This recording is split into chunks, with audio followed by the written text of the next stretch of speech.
correctly with the correct amount.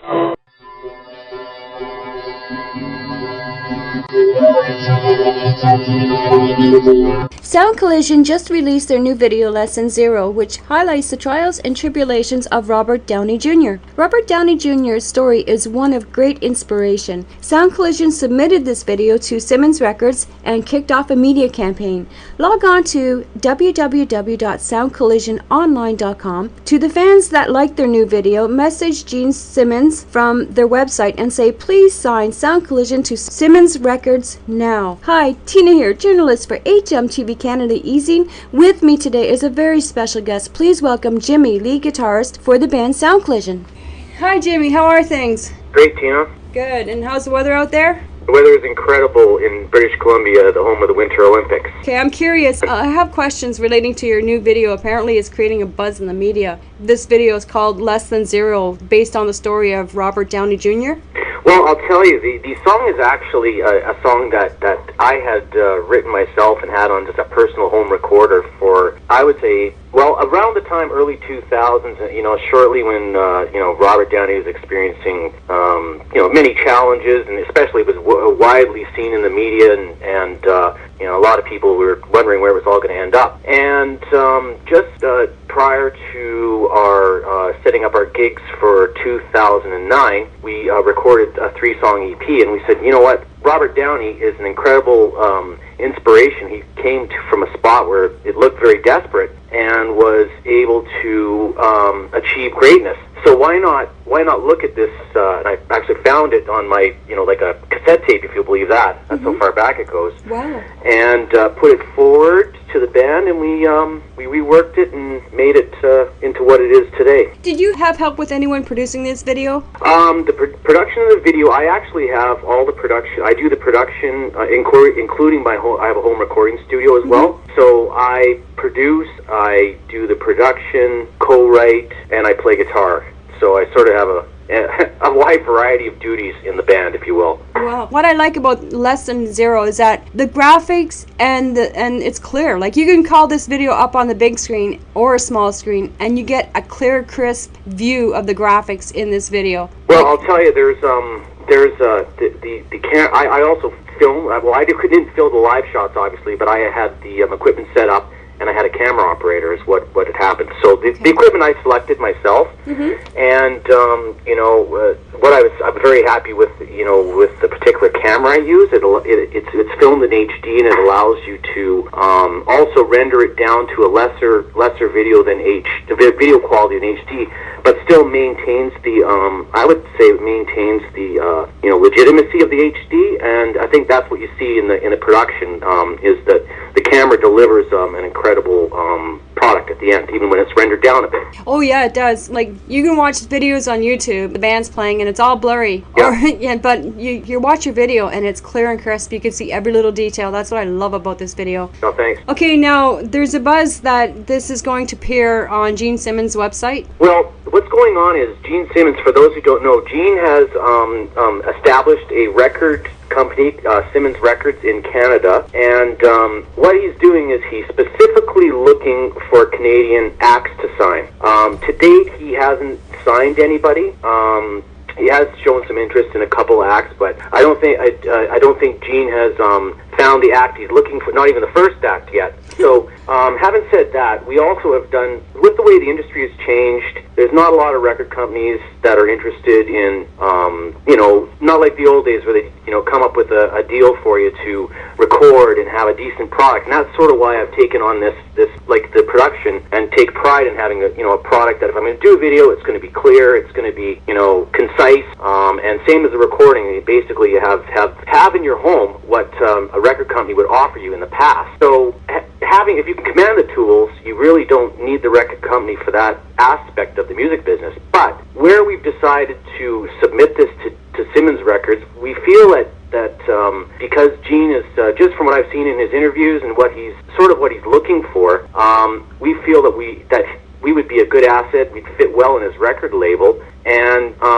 having said that, this is why we submitted it to his record label this morning, actually. And the thing with Gene Simmons, love him or hate him, he believes that the real judge of the article or the music or whatever product he may be dealing with is the people. And that's why we've kicked off this campaign to have people that like the video, like the music, like Sound Collision, to email them through a link on our website with a simple message that says, Gene, I like Sound Collision's new video, Lesson Zero. Please sign them to your record label now. And it's as simple as go to soundcollisiononline.com, and there will be a link to Gene's website where you put in your name, your email address if you choose so. Click the arrow, and the message will go to his website. Now, have you heard from anyone from Gene Simmons' record company about this video or the interest in this video? Well, see, here's the thing. We just released it this morning to him, and we were going to do a promotion that was going to build up to the end of the month. And then I was contacted by yourself for video, so we scrambled to have a release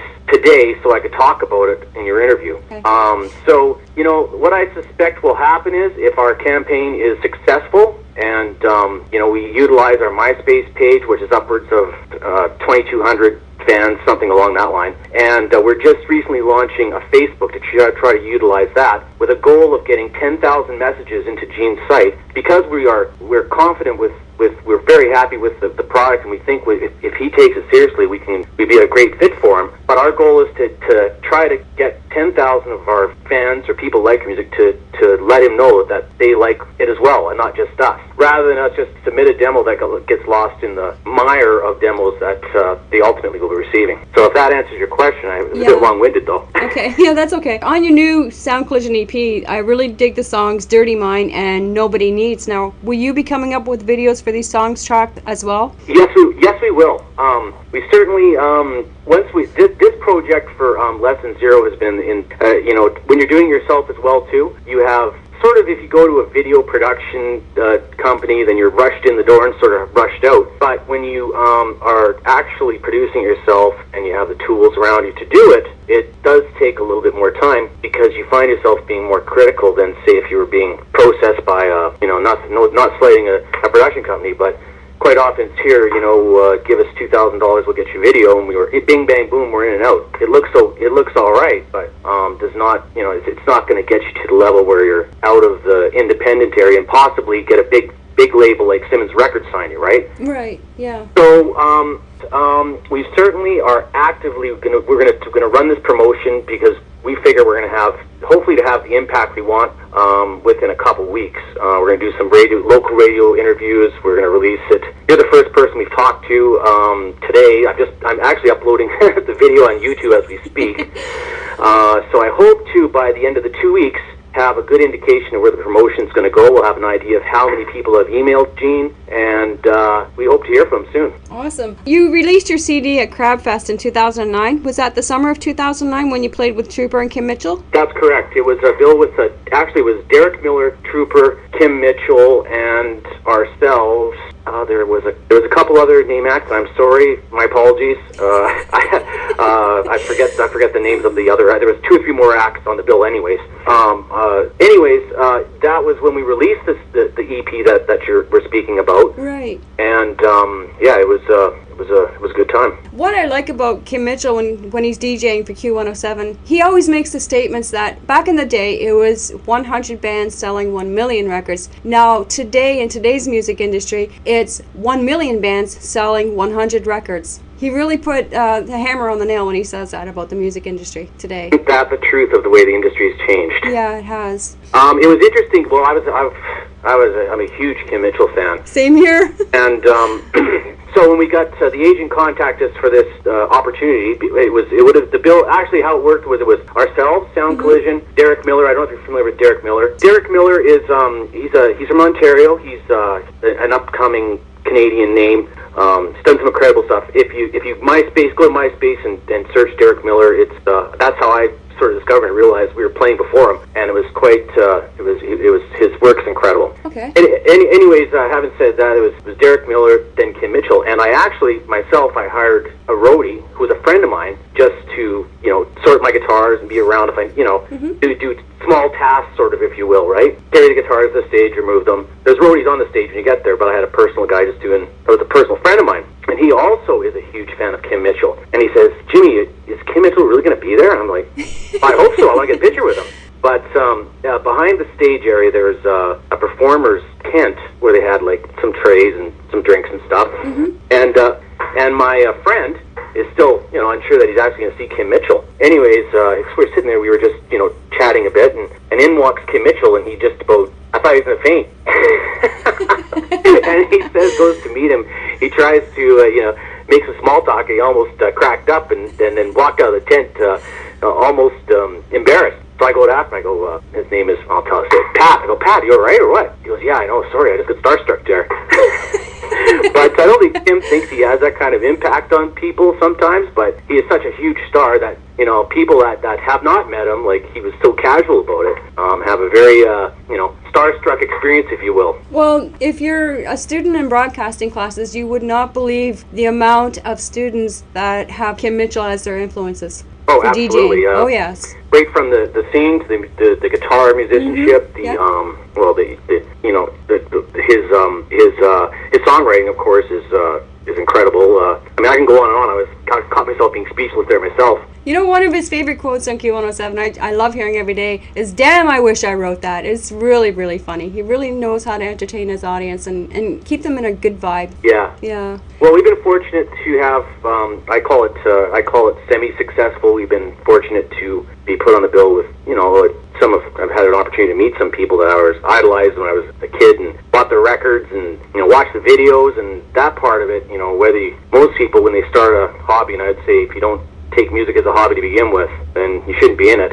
I can't see how people cannot listen to, myself, music is a drug. I gotta listen to it all day, and because I'm a lyrics person, I love poetry, it inspires me, but it's just something about music. I don't watch TV all the time, but it's a drug to me. It's I gotta have it. It's a mainstay of my life, and yeah, always will be. If your cup is empty, you gotta have that music to make you feel better, or to make you feel good. Yep. You're right. It's been a lot of fun to, so you've had the opportunity to meet some of the people that, like yourself, I'm sure when you do see them at first, like, wow, I can remember, I remember when I met Dan McCaffrey from Nazareth. We were on a bill with them a couple, 3 years back, I think, and when they came in, he got off the bus, and I was like, wow, I can remember being like 6 years old, listening to the Nazareth Greatest Hits, Hair of the Dog, and you still catch yourself being very starstruck for me when they even though they are just people like everyone else, they're still have a huge impact on culture in the world, in Canada, and of course in rock. I realize you're the opening act for Jeff Healey, Nazareth, Chilliwack, Tom Cochrane, Red Rider, and Streetheart and Harlequin, also Glass Tiger. But have you been any opening acts for Automan, Daryl Dwarf Miller, or Moxie? I recognize the names. I don't think we've ever crossed paths though.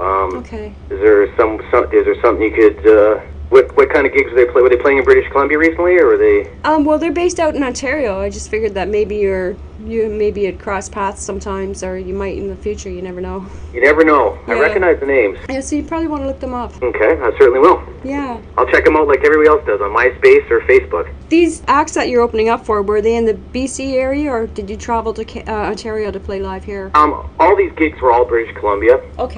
There's rock festivals, a couple, 3 of them that are yearly rock festivals, and we've been fortunate enough to get a rapport with the promoters and reduce our costs. Okay.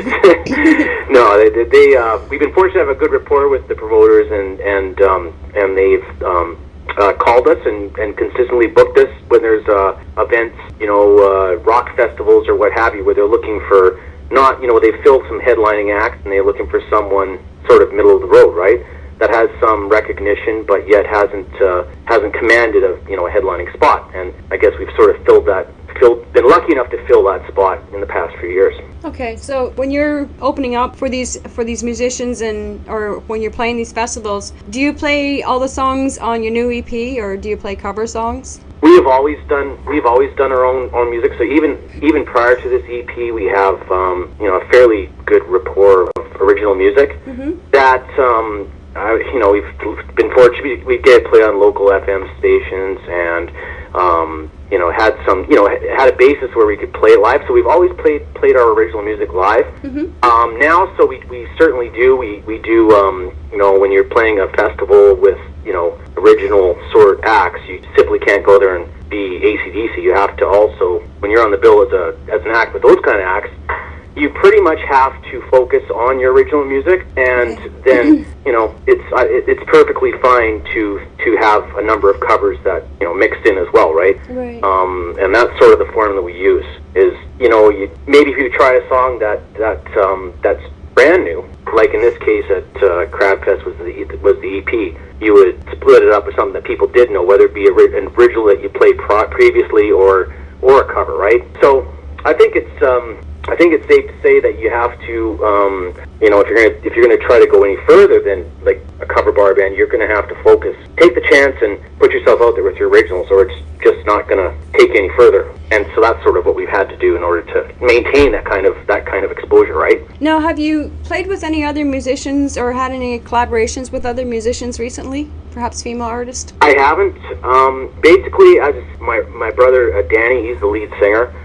Him and I have basically collaborated, done most of the writing together. And he'll come up with an idea for a song, or I will, and then I have a MIDI recording studio. It's a Roland BR 1600, and I can just move it from place to place. It's very easy to transport. It's very easy to operate. So when we get an idea, we sometimes bounce around for weeks, or maybe something will happen, in a matter of a day. It's just a matter of the idea of coming to and working in the format of a song. Okay. What I really dig about the music is that it has its hooks when you listen to it. It's got some really catchy, dirty riffs into it, and the lyrics are excellent. Now, when you're writing your lyrics, like Dirty Mind, was it something personal in your life, or something you've seen, or something that inspired you? Well, when I first heard the idea for Dirty Mind, Danny says, and he goes, I got this idea where it's, Dirty Mind's a provocative saying, right?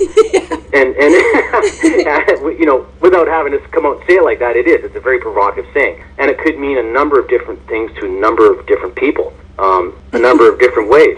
That's what I like about it. So he said, well, why don't we write a song, that focuses on the term Dirty Mind, and just sort of leave people wondering, and let them fill in the spaces what the song is about. And that's I think what we did achieve that, because otherwise you wouldn't have asked the question like how'd you arrive at it, what is it about, because it would have said it to you. But if you listen to the song, it leaves it open for you to decide. I know it does. It's like a mystery. Yeah, that's right. And that was the idea when we wrote the song, and had the riff, and then it was a matter of just the words flowing out. And what about the song track Nobody Needs? It seems to be along the same basis. It's a similar concept, but Danny actually wrote that song. He had the words basically all written. Okay. And he's never even actually explained to me exactly what it meant. I thought it was a cool idea. It sounds, the hookiness, like you said, of it all sounded great. He showed me on his bass the break part where there's actually a lead, like a harmony guitar part, which I added on after. Yeah. But he had the idea for the break, and I thought, wow, that's cool. And then immediately I had the harmony guitar part, so I played around with the music, got the music straight in my studio here, and he rolled out with the words, and we just did it. And I didn't ask him a lot about what it meant to him, but I think it's along the same line, where it's mysterious, where nobody needs to find out, like it said, and it's funny. Maybe that's where we should leave it. Yeah, it's really cool. Is it Danny writing all the lyrics, or do you help out as well when contributing your ideas to the lyrics? He's really great at writing the lyrics and coming up with hooks and things that work and don't work, and he does the majority of that. Like when it comes to the final cut.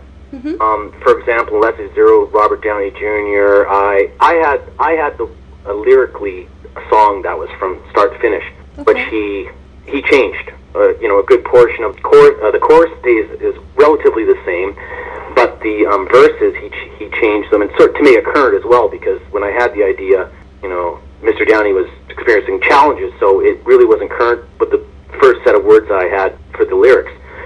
So, we do collaborate, but I have a lot of confidence in him to pull stuff out of the air that will work and sounds great and fits with the flow of the song. So I guess I would have to give him credit for finalizing the vocals. What I really wanted to touch base on is the story about Robert Downey Jr.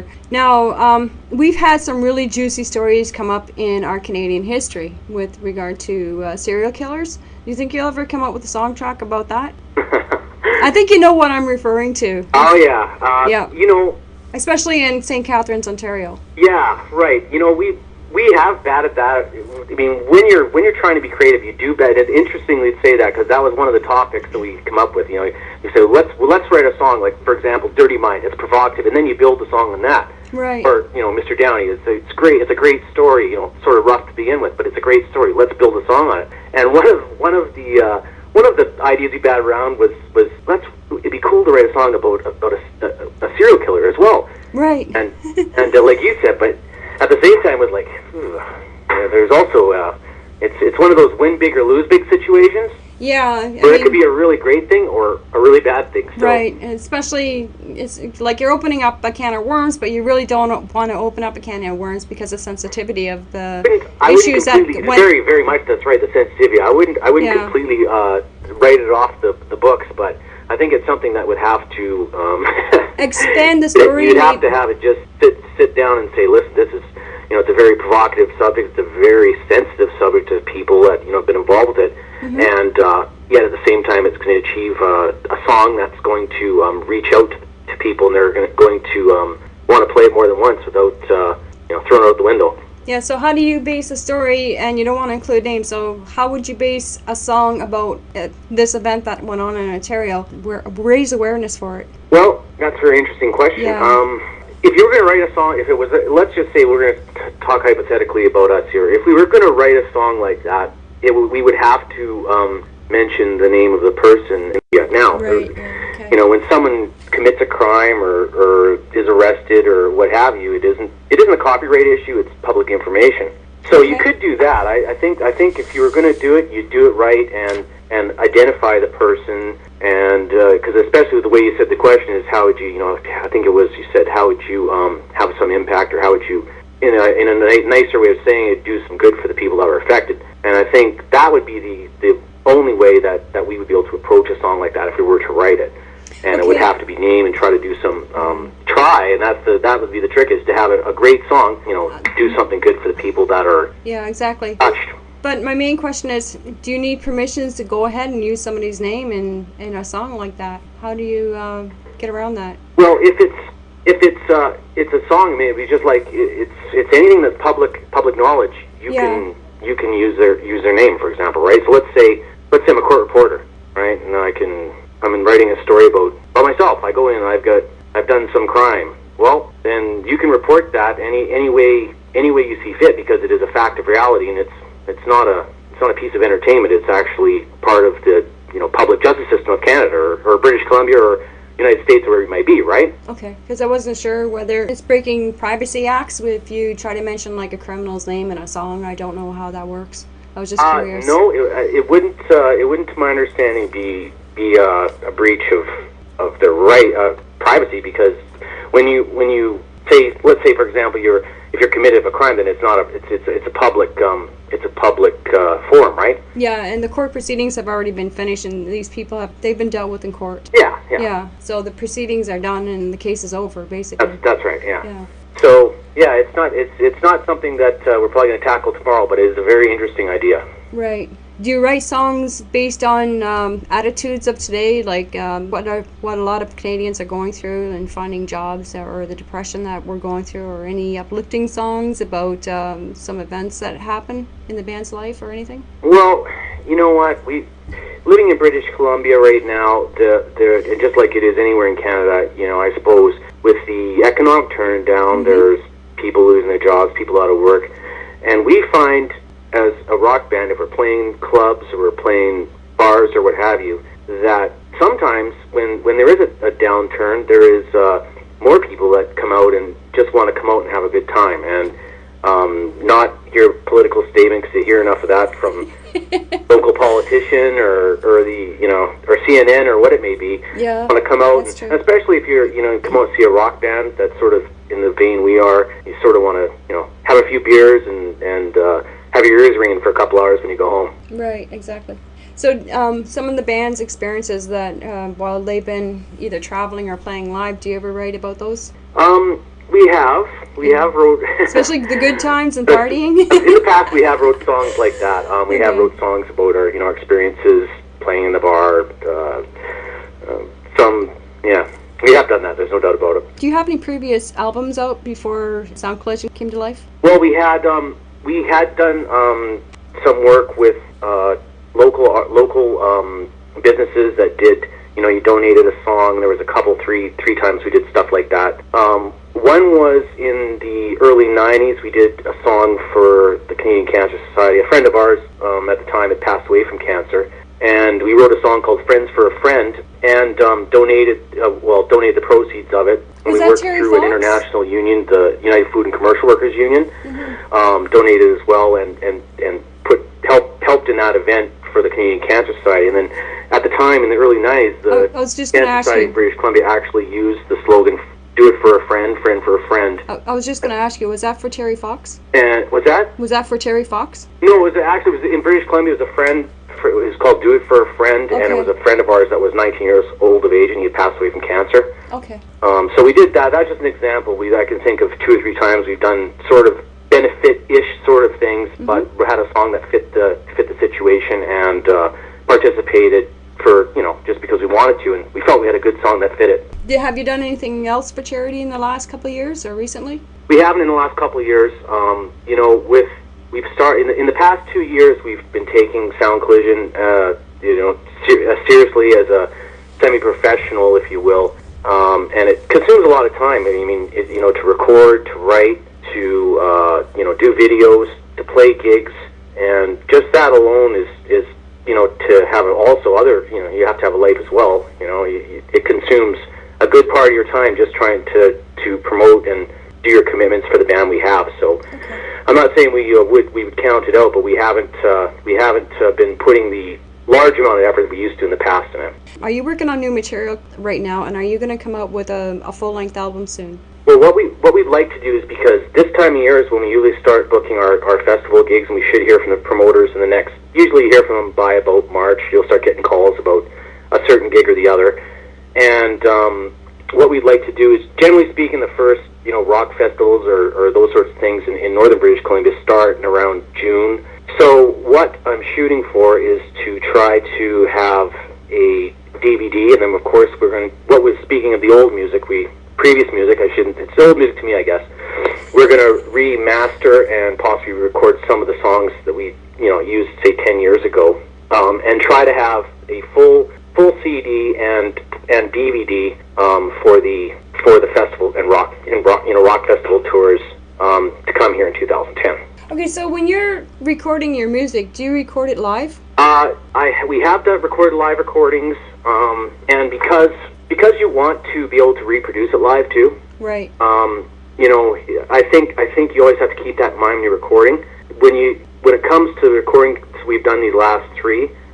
We haven't done it live because you also want to have it, as perfectly, the word I'm looking for is not as perfectly sound, as possible. And when you're recording live, there's room for noises that can occur. You can't get out of the track when you're mixing them down, those sorts of things, right? Yeah, because you end up having hisses, and then you end up having either too much bass. Yeah, you're doing mix down, and you hear noise coming from. Then you got to try to seclude it. Right, you want tonal balance in your music when it's done. Yeah, so it's much easier to record track by track.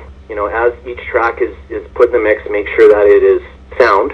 And then when it comes to mix down, you're not going to have a big headache trying to get the thing mastered. Right. So that's why we didn't do it that way this time, but also keeping in mind that we will have to play these songs live, so we want to, you don't want to add anything.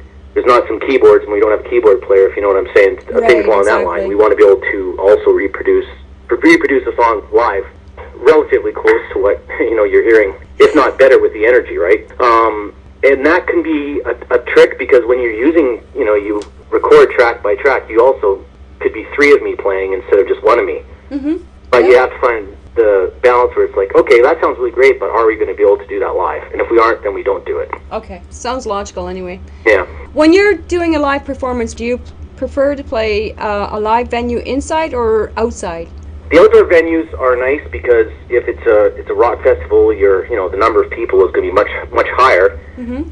But there's a lot to be said for a good club gig, and in fact, if you check on our MySpace videos, I took a video camera and I put on my amp we played two sold out shows at a club here in town. It's the biggest rock club. It's called the NMI, and when the place is that full, and the energy is that high, it's even though it's maybe 500 or 600 people, when it's in a room like that in a club, it's pretty hard to beat. In some, like in places in Ontario, well, the club is really tiny and it sounds like they're in a box.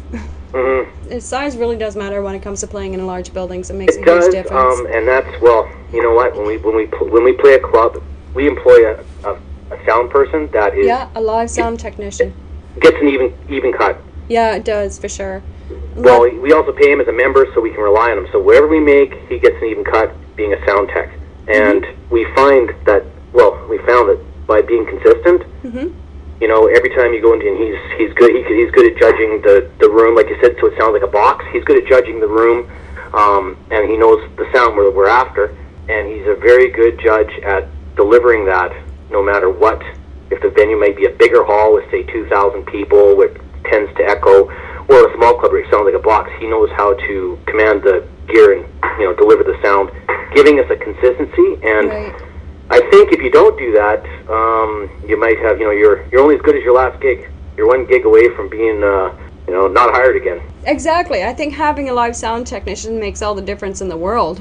And a lot of people that don't, we think, man, I know. And I think bands should hire them. Yeah. Yeah. Exactly. And a lot of them think, well, we can set it on this.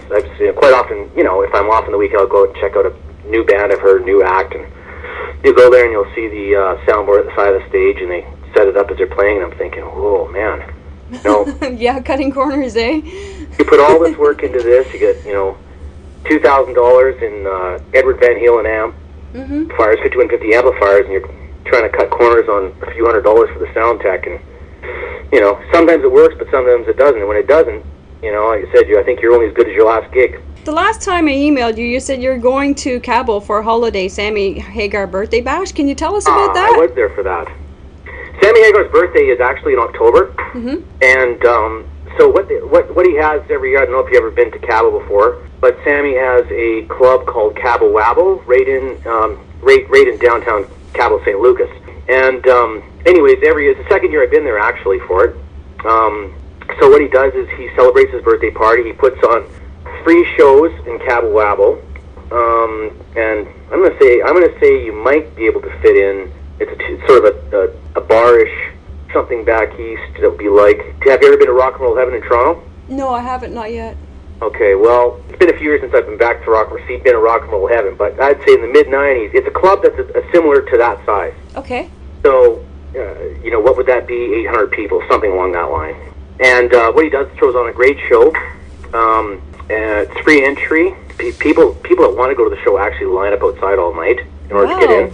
So I have some friends there and did go and spend a good 6 hours in line. Wow. Get a free pass when you get there. Basically what happens is you line up, you get to the door, you get a pass to enter the show. They take your ID, they put the pass on you just like it would be at your resort, so it can't be removed or damaged or you don't get in. Got your name on it. And it puts on one hell of a show. And if you check my MySpace, I actually have a clip from that on there as well too, Sammy's show. Have you ever been offered to perform live at Cabo? I wish. It's on your wish list. I spoke with the owner. His name is Jorge. He's actually Sammy's his business partner in the Cabo Wabo in Cabo St. Lucas. And he said, of course, send him some demos. Maybe interested in doing it. I think we could get a gig there. The question would be, lining it up with my fellow bandmates to make sure that our schedules mesh for it. So I haven't submitted it to him yet. We're putting that in the back of our mind for 2010. But with stuff like that, if you put yourself out for it and forward, and then they say yes and you decline for whatever reason, you might find yourself not getting that opportunity again. Oh yeah, for sure. When I like this Gene Simmons things, for example, we want to make sure all our ducks in a row in order to put our product forward And then that way, if you do get an opportunity, you don't have to decline. Because if you decline, you might find yourself never getting a chance again. Yeah, exactly. Opportunity knocks Yeah, on, so you want to and make actually, sure you grab I it. spoke with, because I stay at the, I'm not trying to plug the Ryu Palace, and it's a great resort, in Cabo, and Vinnie Paul from Pantera was also staying in the resort, Wow. and he was playing at Sammy's show. So I had an opportunity to, I actually met him a week before in Vegas at one of the clubs we were in. I got some pictures on my MySpace of that too, and we spoke about it, and I ran into him in the lobby in the hotel. So, so that's how I ended up he put me on to Jorge, who was Sammy's co-partner in there, and that's how I was able to talk to him about possibly submitting a demo to play down there. And the thing is, you can if you can plan a holiday and play there in the evenings, there's not many big gigs better than that. When most bands or Canadian musicians go down to the States, are they dealing with any licensing issues with regarding to playing live when carrying their instruments down there? Well, if you were playing in the States, you would have to get a work permit. Mexico, you would have to get a permit as well, but it's not difficult to get. And the reason is, I was checking into that part of it. The reason is, it's similar to the United States, where if you get a work visa for the United States, if you want to go and work at a say an auto factory, well, there's lots of Americans could do that job.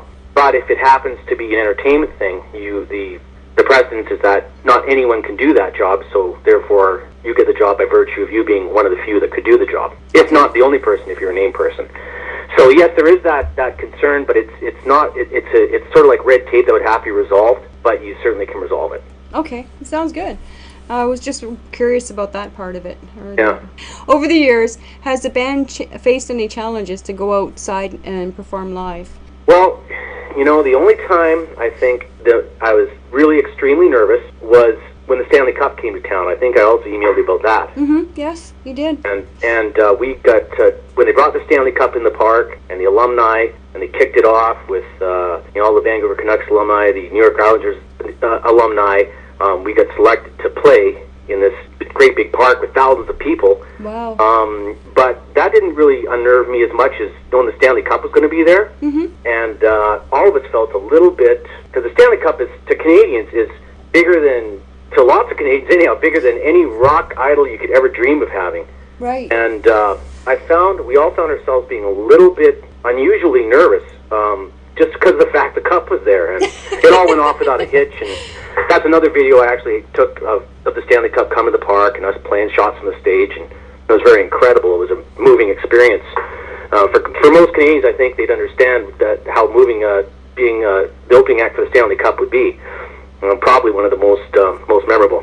Is that video up on your MySpace? Yes, it is. Okay. It's Stanley Cup Party. It's right in the MySpace videos. For 2009, I would say Sound Collision has had you experienced one of your lucky years, one of your best years for getting the buzz out there and getting into the media. It's certainly for that end of it has. It's really like, we live in the northern half of British Columbia, and we have been very fortunate to have had opportunities that afforded us exposure that you could never pay for or buy or worm your way into. We just happen to be at the right place at the right time, and the right people say, hey, would you like to play this, or could we book you for that? And I think if you asked anybody in the rock industry, that it's not being the best band sometimes. I'm not saying we are, but sometimes it's being in the right place at the right time. And but there's one thing I've enjoyed seeing. I've enjoyed getting the emails and all the good stories about Sound Collision. It's fantastic. I like to hear those things. Thanks. And it's sometimes like you're on MySpace yourself, and I really didn't know a lot about MySpace, and our web designer set it up and hooked it up. And before you know it, they gave me the tips, and that's how I ran into you, Tina, was through MySpace stories. And they said, well, you know what? If you want people to listen to your music, well, all you got to do is if something, don't go on there and tell a bunch of tall tales, because if you can't support it, you're going to be defeating the purpose. Mm-hmm. When you have something credible, something that you think people would be interested in, put it out there, and you'll be surprised that people will show interest into your MySpace. And I was thinking, I don't know if that's really what I'm looking for. Well, that's it was certainly successful beyond my wildest dreams. Oh yeah, because fans love to hear that. And I'll tell you I'll tell you one quick MySpace story. where I was taken by surprise. I put out one of the pictures I put out in our pictures, and I did this sort of haphazard as well as part of going with the program with the web designer. Was a picture in late '80s when I was at the Marble Arch in Vancouver, which was a gentleman's establishment, and Tommy Lee and Vince Neil came in, and they were nice enough when they were done their evening, they were recording Dr. Feelgood. We said, would you mind if we got a picture with you guys? They're like, not in the club, but when we leave, we'll just go out the back door. They came in the back entrance, and we can get a shot out there. Cool. So we did do that. Anyhow, I posted this picture up there from '89. Tommy, Vince, Danny, myself, and someone, lo and behold, this MySpace person responds and says, "Great picture," and she claims that she was in the dirt and was Tommy Lee's first husband. She lives in Vancouver, and it's quite often sometimes on MySpace I don't get personal with people. It's a fan page, right? Right, exactly. So you never know if people maybe most likely aren't telling you all the goods. So, anyways, she says tells me the story and makes you her friend. Her page was all her settings are private, so no one could see them. And anyways, has some pictures that are fairly convincing. So I realized she then contacts me through just not me, contacts the MySpace page and says, yeah, I'm going to the crew in Vancouver. They were in Vancouver a couple weekends ago, and she goes, yeah, and I'm going backstage and all this, that, whatever, and had some more pictures to show. Well, it turns out she actually is the first wife of Tommy Lee, and then at the show she got pictures backstage with Tommy, and she's has a story of her own where she battled cancer, and she was interviewed in the dirt because she was there when Motley Crue first came up. Wow. And she was actually, her name's Elaine, and she actually, I can say that part of it, and she actually now lives in Vancouver and runs a salon business and lives a usual life. But just goes to show you what you can run into, and I was the biggest skeptic, and it certainly, I'm sure there's a Forever Horror Story out there. There's also many benefits to bands getting taking it seriously. Keep us. I guess what I'm trying to say is, if you have an interesting story, like the web designer told me, exactly, yeah, send it out, but keep it real. Don't go and create a bunch of smoke and mirrors, and then you end up not being able to back it up, and people realize, hey, this is just a load of BS, and it doesn't. You're not going to. Not only are you not going to get your music heard, but people aren't going to go to your page or what it may be, right? Right, exactly. Even posting that up on the main website and keeping the website changed and always having it fresh will always draw your fans to the main web. That's as well. Exactly. Yeah. That's sort of what we try to do, or I actually command it. What I try to do is, if there's something interesting, put it up there. Like having a social networking website helps because the fans can interact with each other and say what they liked or tell their experiences of attending your concerts and who was there that night. They get to meet other fans. That's the benefit of that. Yeah, and it is endless. And if it is positive and it's successful, it spreads like wildfire. Oh yeah, it does for sure.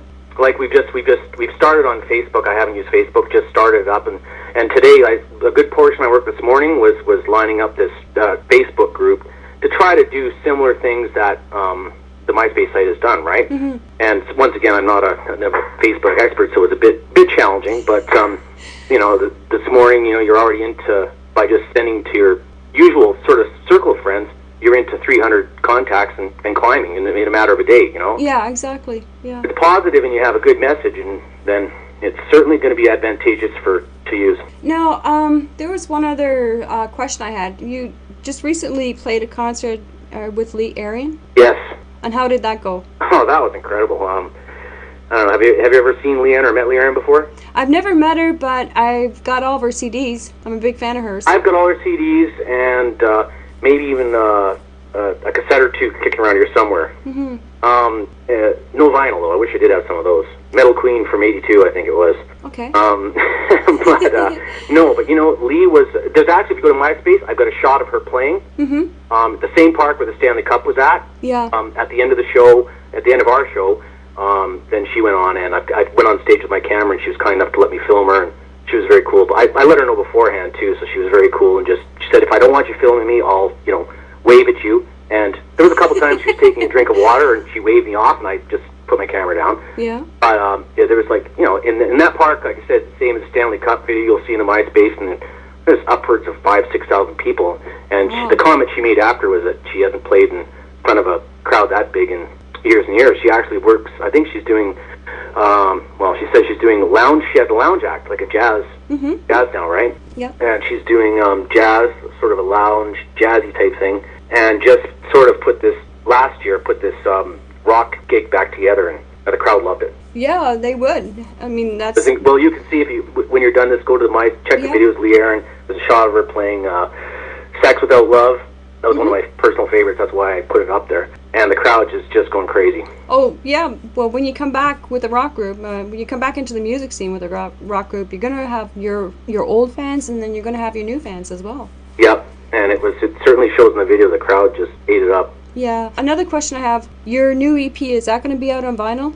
Well, actually, people that bought the new EP, the CD itself was of a vinyl 45. Okay, cool. It was we felt that was fitting for it. So we didn't think it was realistic to actually have a vinyl album. It's funny you mentioned that, but it's something we talked about because it is, it does set you apart from other people, and that's what we've always tried to do, is do something along that line. Right. Yeah. So we realized it wasn't feasible to do it. So we settled for the CD itself, and the EP itself, being a vinyl 45 lookalike. Well, what lots of bands are doing is that they come out with X number of copy with a vinyl, and the band signs the first maybe 500, and it's a limited edition. Yeah. It just we batted around, and as I said, it just unfortunately didn't. Because what happens, when you go to these events, you have we utilize the the merch booth, right?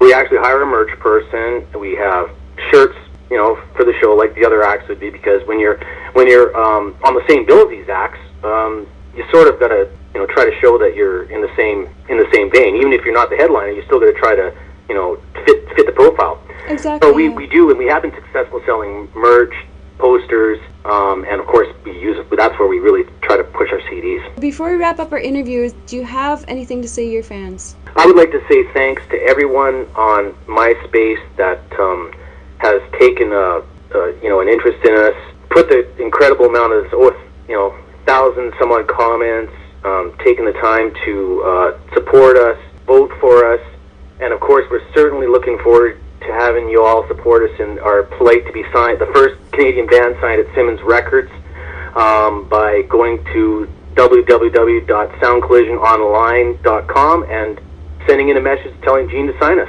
And thanks to you, Tina, for the time, and appreciate it was great talking to you. Thank you, Jimmy, for this interview. Horns High, you rock.